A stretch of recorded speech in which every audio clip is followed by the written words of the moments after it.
Naquele tempo, Jesus contou uma parábola para aqueles que confiavam na sua própria justiça e desprezavam os outros.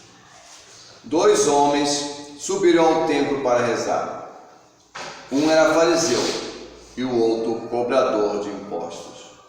O fariseu, de pé, rezava assim em seu íntimo: Ó Deus, eu te agradeço porque não sou como os outros homens, ladrões, desonestos, adúlteros, nem como este cobrador de impostos.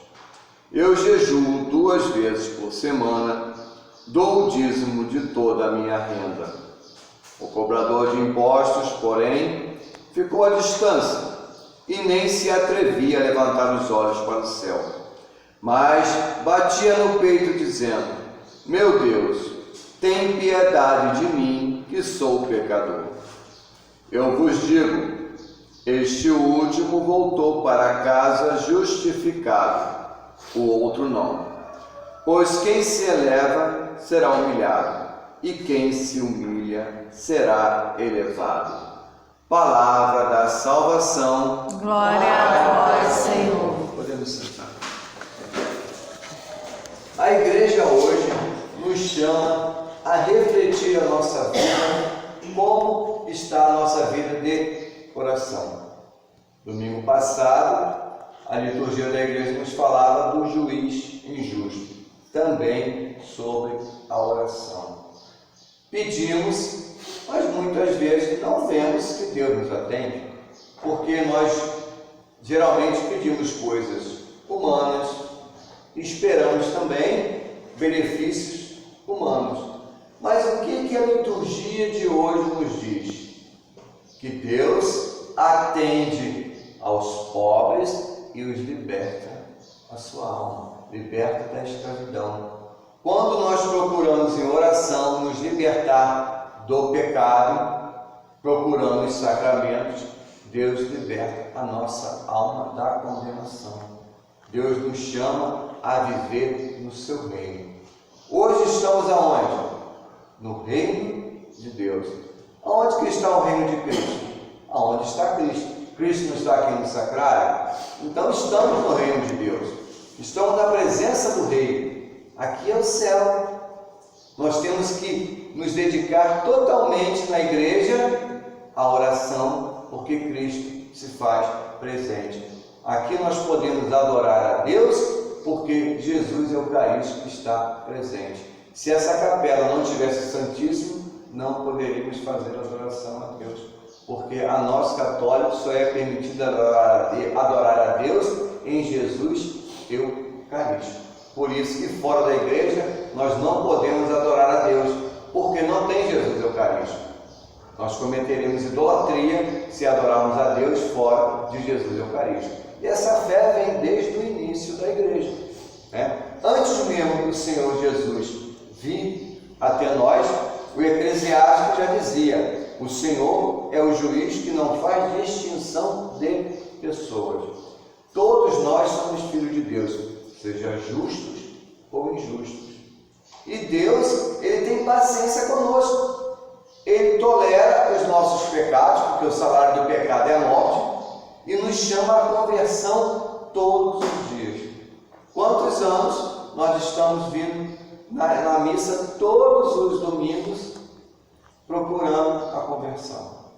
Jesus veio para os doentes, somos doentes à procura de conversão. E o Salmo deixa isso bem claro: o pobre clama a Deus e Ele escuta, o Senhor liberta a vida dos seus servos. Quais são os servos de Cristo? Aqueles que procuram servir fazendo o que Ele ensinou, servindo ao próximo e procurando os sacramentos para ter vida em Jesus Cristo. São Paulo foi um apóstolo chamado por Cristo já ressuscitado. São Paulo era fariseu, como o homem do Evangelho de hoje, que cumpria a lei à risca, fazia até mais do que a lei pedia, porque ele se achava puro. Ele achava que a salvação dependia somente dele cumprir o que estava na lei. E São Paulo, ele por ser zeloso, ele começou a perseguir a quem? Os católicos.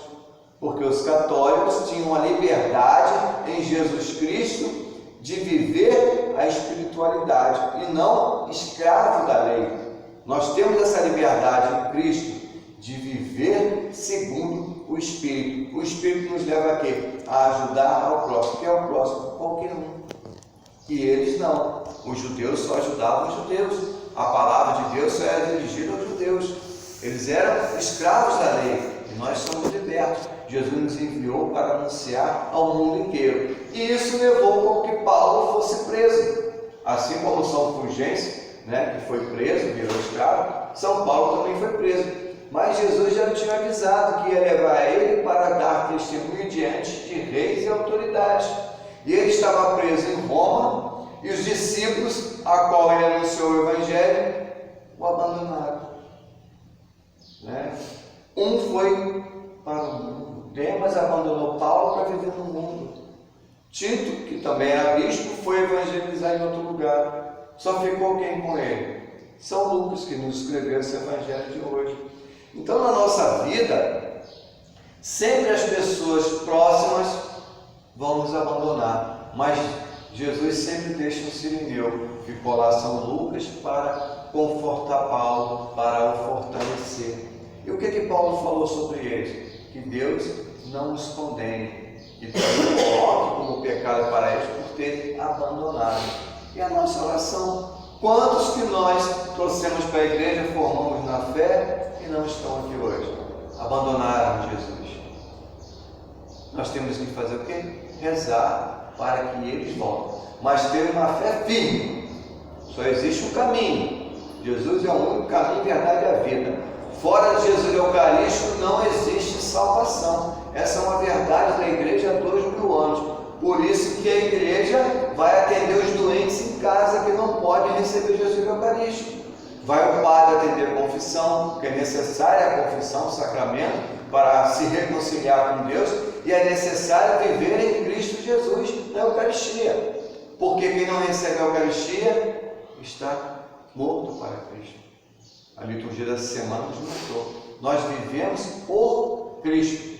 E Jesus, ele nos mostra isso no Evangelho de hoje. O fariseu, soberbo, se achava próximo de Deus porque ele cumpria a lei. E a oração dele é uma oração que todos nós devemos fazer no começo. Agradecer a Deus por não estar no mundo, por não estar no pecado, por não fazer coisas erradas. Essa é a oração que nós temos que fazer na igreja. Agradecer. O erro dele foi querer se comparar ao próximo. O fariseu era como eu aqui hoje, ministro. Eu tenho autoridade da igreja para ensinar o Evangelho. Ele também tinha autoridade autorização das autoridades dos judeus para ensinar a lei judaica ao povo nas sinagogas, como eu estou aqui hoje na capela. Só que ele foi se comparar com quem? Com um cobrador de impostos, hoje um político. O erro não é nós não queremos agradecer a Deus por não estarmos no pecado. O erro é querer nos comparar com aqueles que não conseguem. Porque Deus veio para os doentes, para a cura. Então, dentro da igreja vai ter muitas pessoas que não vivem a fé, muitas pessoas que não seguem o que a igreja ensina, mas é justamente nessa insistência na oração que Deus vai o libertando dos pecados para que ele se dedique e entregue inteiramente a Deus para receber os sacramentos. Se não existe outro caminho de salvação, nós temos que perseverar aqui na igreja, perseverar na fé. Aí vem o cobrador de impostos, aquele que o povo detestava, porque ele tirava o que era do povo. O povo trabalhava para comer e aquele pouquinho que tinha, chegava o cobrador de impostos e tirava. Igual os políticos hoje fazem conosco. Coloca imposto, mais imposto, mais imposto. A gente tem a nossa casa e tem que pagar o imposto da nossa casa todo ano para aquele político viver na boa vida. Não revolta? Então, ele foi criticar justamente o político que não vivia conforme a lei judaica, vivia explorando o povo por estar na casa de Deus. Mas o que o político fazia? Senhor, tem piedade de mim que sou pecador.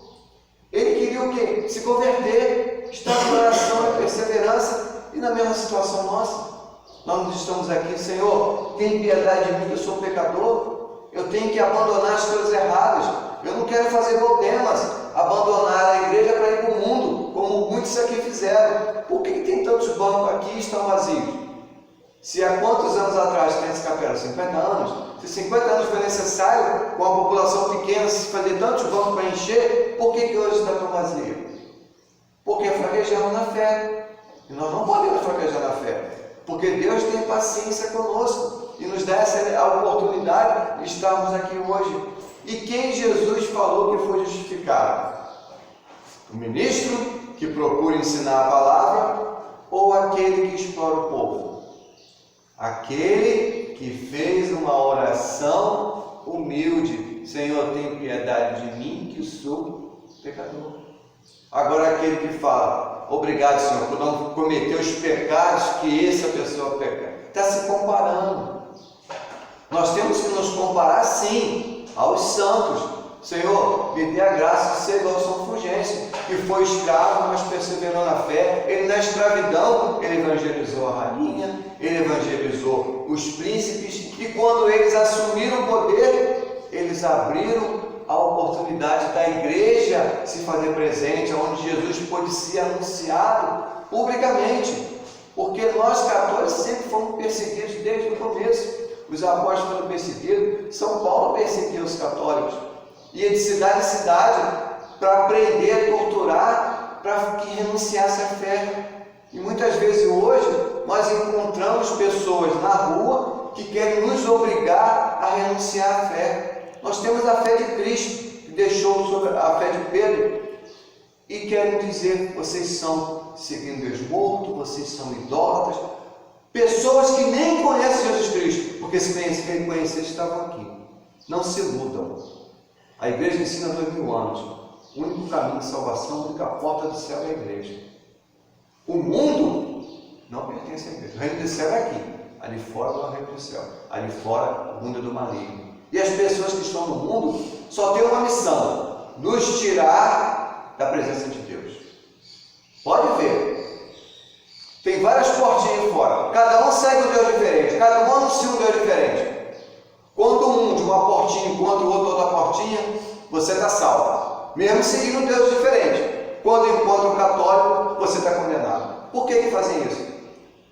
Como se fazia no começo, perseguindo os católicos como perseguiram Jesus. Não torturaram Jesus? Não esbofetearam Jesus? Jesus falou, se fazem isso com o Senhor da glória, o que farão com vocês?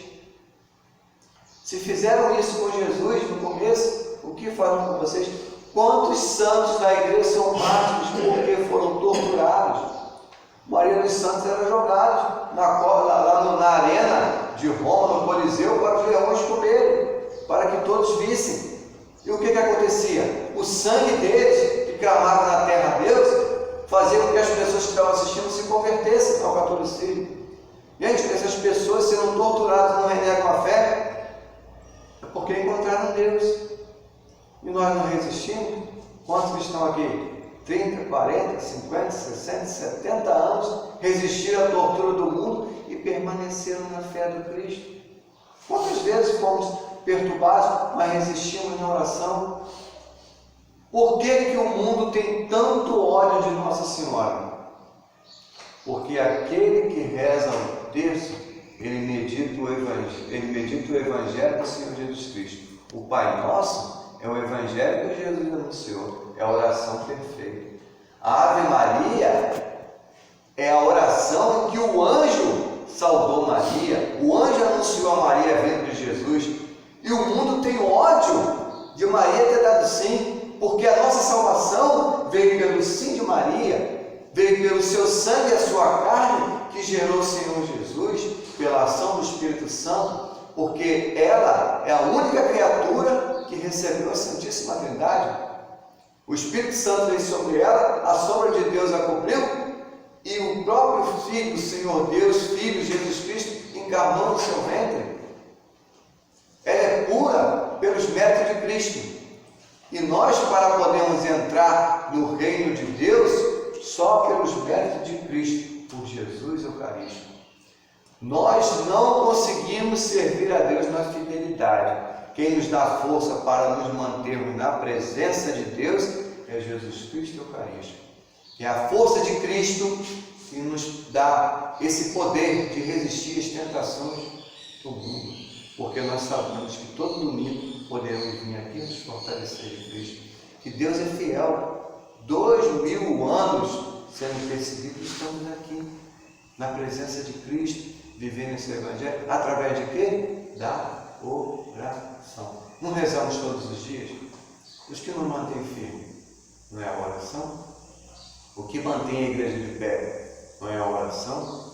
Quem reza o texto não procura Jesus diferente que o mundo ensina. Todos nós não sofremos? Jesus não sofreu? Os apóstolos não sofreram? Que Jesus é esse que chegou no ano 2000 dizendo que ninguém vai sofrer? Isso é todo mundo. É um Jesus mundano, que não existe. É inventado pelo homem. O único Cristo que nós temos está aqui, Jesus Eucarístico. A nossa fé está aqui, através do altar, pelo sacerdote de Cristo. Não é aquele que se intitula sacerdote. Agora eu sou sacerdote. Isso não existe, não. Existe no homem. Do mundo, não. Quando o Filho de Deus tem o chamado a ser sacerdote, ele se oferta à Igreja de Cristo. E a Igreja de Cristo é que vai discernir se ele tem condições de ser sacerdote de Cristo ou não. Estuda 8 anos no seminário para ser ordenado sacerdote, para nos trazer Cristo, pela ação do Espírito Santo, pelo poder de imposição das mãos que vem desde Pedro e chegou ao bispo. Então aqui nesse altar se está a cruz de Cristo, onde Jesus se faz presente na missa, pela ação do Espírito Santo através do seu sacerdote. Fora da igreja não tem sacerdote. Ainda que tenha a ordenação sacerdotal. Se um padre sai da igreja, ele não consagra mais Jesus, porque ele perde a autoridade espiritual. Ele abandonou, como Deus abandonou Paulo para seguir o mundo, abandonou a fé de Pedro para seguir o mundo. Então ele perdeu a unidade com Cristo.